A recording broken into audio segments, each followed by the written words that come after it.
Well, another Bo story is that, well, I just started farming the stack house. And Bo's had an old big hound dog. Carol had found it as a pup at school at Red Rock, brought it home on the school bus. Grew him up, and he was a big old hound.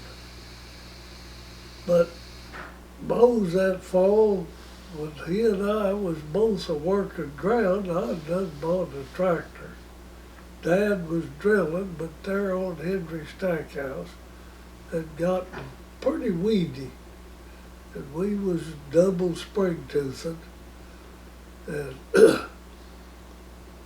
Harvin Sullins was right house right there against our field nearly.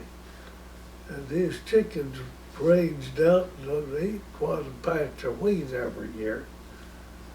But he had two old dogs, black. Oh, they was vicious acting. And they'd run, old Poncho was that dog's name of Moses.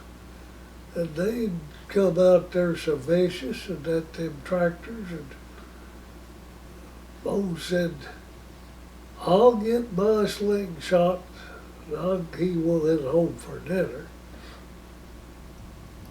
And while you're servicing up them tractors, getting them ready, you break up me some pieces of cast iron.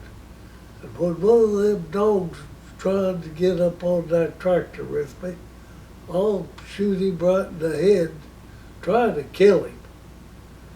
So we got back to the field and hooked up to Springton's.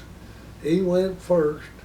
So the dogs and boy, here they come. Of course, he was right close to the fence on spring-tooth ground, but he wanted to kill a dog. And sure enough, Bo's had him a chunk of cast iron and ready. And man, he shot hard, and he missed, but he hit him, and that cast iron just cut it to the skull down by his ear, quite a gash.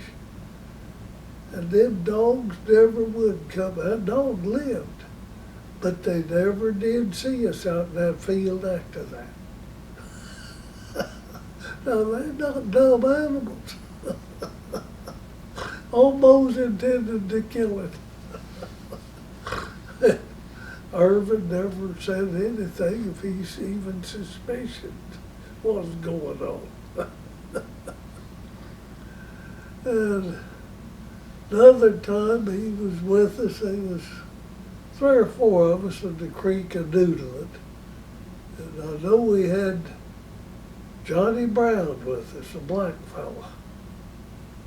Of course, Mose, he wouldn't get in the water then. He'd get too crippled up. But he had his slingshot. And there sat a big old bullfrog. And oh, Johnny Brown wanted that bullfrog. Mose said, well, wait, find me a clod. And he found the clod. He was up on the bank. The old bullfrog was watching us in the water. Mose eased up, hit him with a clod right in that joint in his back, and he just flattened out. Johnny Brown, he couldn't believe that the guy that old could be that deadly, but just a clod. But we found we was noodling and found a big catfish. I can't remember what it weighed or anything now. But Johnny Brown swore he had his hand, his thumb and finger was touching each eyeball. Clear, far. Well, I never done it. The fish we caught wasn't near that big. But Johnny got awful excited. But oh my, but then I was telling about Mose and Don. Glenn come home, he wasn't there helping dig the grave, but quite a few turned out. And I'd started on the east end of it. And there's a weed that's out in the pastures that has a rut that just goes down, down, down. And so I hit one of them ruts right there, about 6-8 inches from the end of the grade, just hit. Well, that had taken moisture down, and I'd dig back, a foot and a half or so. I'd start every tier and just spade. The guys that digging the other part of the tier would just fuss. It's so hard. I said, fellas, you just gotta know how. I just take out and throw up a big chunk off my spade. Well, how are you doing that? Well, it's a know-how. When I get back getting real hard, well, I'd holler next time. But boy, I was watching when they'd finish that tier, scrub it all out. I was back in there at that east end. I took it the last tier down to 5 feet.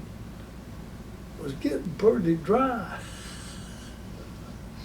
But I just spaded it and done the best I could, never complained. Just all the time, and you guys ought to learn how to run a spade.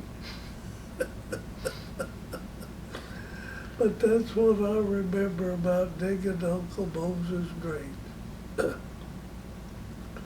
And Lester Barker was a boy preacher. Well, he'd been to the Navy, got out, he was in the oil patch in West Texas, and got saved and got called into the ministry, and he was from Perry and his wife was from Perry, and we hired him, and Mo's was his first funeral he ever preached.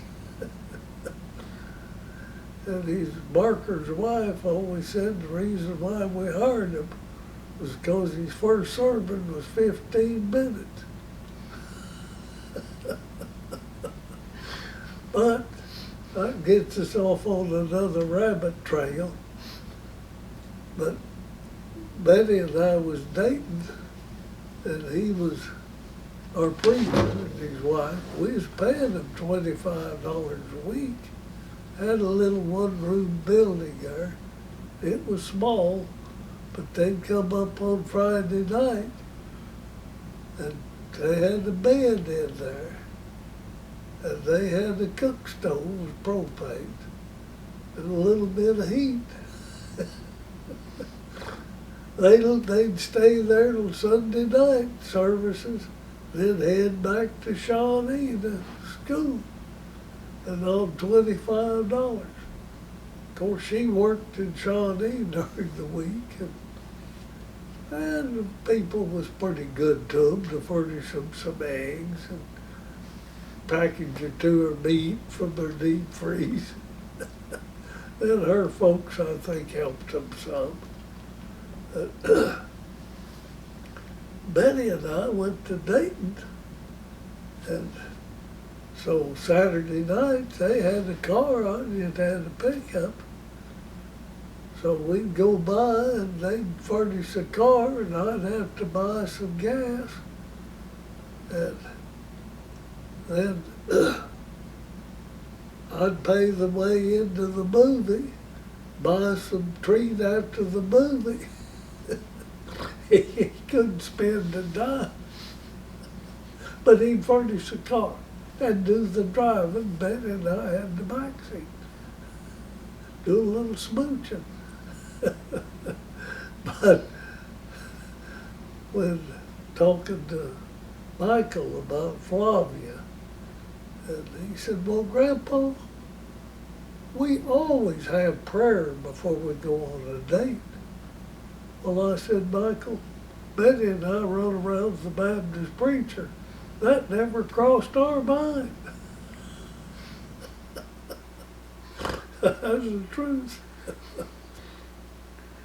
I didn't get to tell Barker that. He died, but his wife, if I ever see her again, I'm going to try to think to tell her that. We still stay in touch.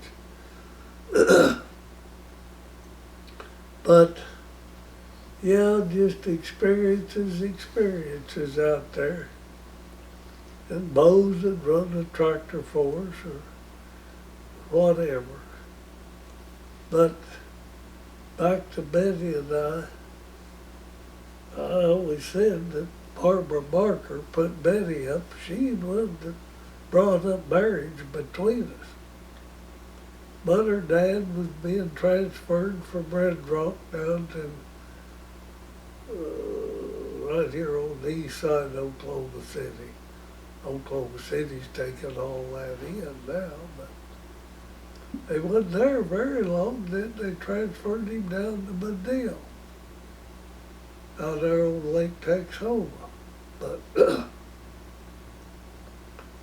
Betty, that fall, winter coming in, well, we got married in November.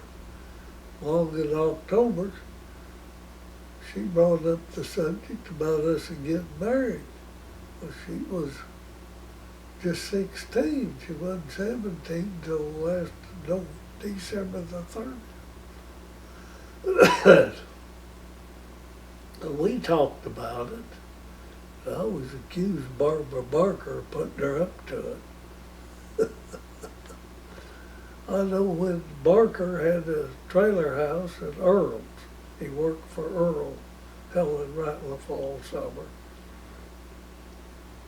Well, that fall, when Betty and I was dating, that had been in fall of '53. Why, he approached me to pull his trailer down to Shawnee for him. He had a place where he could park it, lined up and all. So I agreed. And it was there between Earl's house and the highway. The blacktop went through there. So it was coming up for some reason. Well, we wanted it out of there that evening when we had daylight.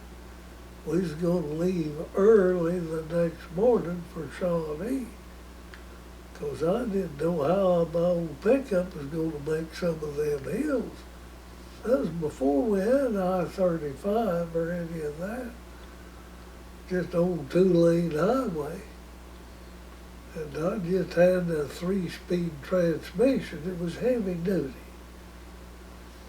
So Betty and Glenn went and got his girlfriend, Helen Ellis. And I think they stayed in the trailer house with the Barkers, Betty and Helen. Next morning, Betty and I got in the pickup. We was hooked on to the trailer house there at the Folks's. And we headed her out for Shawnee. And they followed along. And after we got it parked and blocked, of course with Barker, Glenn, and I, all three are working, didn't take long. We headed to Oklahoma City, then it was Spring Lake. That was a big amusement park. Went there a while, then we decided to go someplace else. But Betty and I decided to head for home. We didn't need them others chaperoning us. So we lost them, but headed home. And oh, we had lots of fun. It was a lot of work, but it was fun. Oh, well, I'm run out.